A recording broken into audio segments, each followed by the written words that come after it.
When thinking deeply, do people naturally close their eyes? It is to block out as much light as possible from their eyes. Closing them? It is not completely blocked. It is only a minimal blocking effect. What if the eyes are open? The light is directly opposite to the eyes. The light provides maximum information from the outside, and the eyes receive that information, bring it inside, and consume it as thoughts in the brain. What you cannot see or hear can only be thought of through imagination. Imagination is actually a variation of thoughts based on existing information. What if light comes to the eyes? Some data or information comes in. Information ultimately creates some thoughts. What if this happens? Can you really create the thoughts you wanted to think? Sound is the same. Can people open and close their ears at will? Close and open their hearts.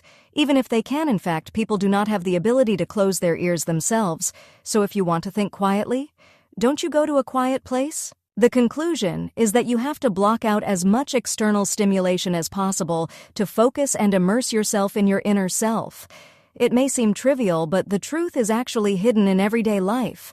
How can the truth be hidden? It is hidden behind common sense. So the truth is only found by breaking common sense. If you just live by common sense, it will be good for survival. Your mind will be at ease. However, that heart that longs for eternity cannot be solved by common sense. Please, even if 8 billion or hundreds of billions chase after you, if you have rational doubts, you must turn around and seek the truth. If you close your body's eyes and ears, the eyes and ears of your mind may work. The eyes and ears of your body, so to speak, react in a particle-like manner.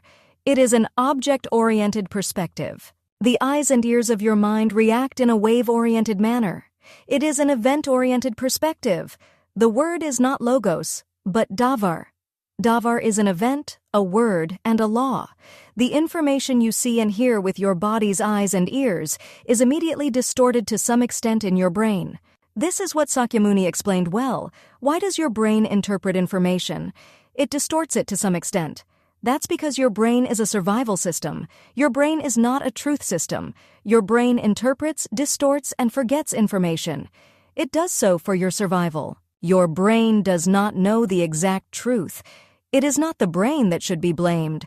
The brain developed for the body to live, right? There is not enough accumulated information to exercise the ability to infer the truth. What if the amount of information is insufficient? The brain is helpless. Why do people who face the truth sometimes appear despite this? What if the amount of information is sufficient? Why? Doesn't it seem like it will work? Is he a monster among the people of Earth? Ha, ha, ha. Was Yeshua a monster in the eyes of the Jews of that time? The irony of this world where people who are just truthful are treated as monsters. Is it a human dilemma? The five senses are distorted to some extent by the observation effect, but the first information from the sixth sense is actually the most accurate. You will experience it a lot in life. I said it truly, truly. Thank you. From tomorrow, I will see you in 1-minute shorts. From tomorrow, I will think about internal and external symmetry along with the axis. 5? That's enough. What if all 5 millstones are ready? Goliath is already finished before he even fights David. I will trouble Satan.